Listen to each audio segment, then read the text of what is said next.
आमिर आजकल जल्दी आते हैं ऑफिस से इफ्तारी की वजह से, और हम आमिर को गली के नुक्कड़ पर लेने आते हैं। आप यहाँ पर क्या कर रही हो? बाबा जान का वेट कर रही हो? यहाँ गली के कोने पर खड़े होकर हम आमिर का वेट कर रहे हैं। अब आगे आगे आगे आगे आगे आगे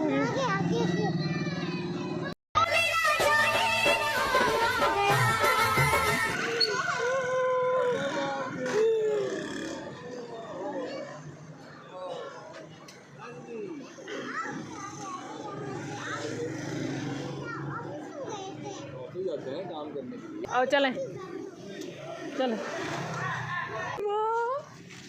क्लाइंट से बात की, वो नहीं माना। अच्छा चलो कोई नहीं, अल्लाह खैर करेगा।